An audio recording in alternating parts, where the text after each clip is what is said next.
मनोज जरांगे पाटील यांच्या सर्व मागण्यांबद्दल चर्चेसाठी विधानसभा अध्यक्षांनी 1 दिवसाचं विशेष अधिवेशन बोलवावं अशी मागणी आता भाजप आमदार समाधान औताडे यांनी केली आहे। आमदार औताडे यांनी त्या संदर्भातील एक पत्र विधानसभा अध्यक्षांना दिलंय।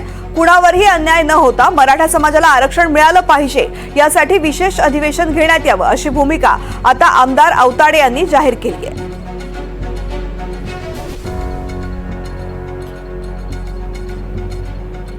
मी सर्व मराठा समाजांना आरक्षण मिळालं पाहिजे आणि कुणावरही अन्याय न करता हे मराठा समाजाला आरक्षण मिळालं पाहिजे याकरता या विधानसभेचे अध्यक्ष राहुलजी नार्वेकर साहेब यांना पत्र देऊन 1 दिवसीय अधिवेशन घेण्याची मी मागणी करत आहे।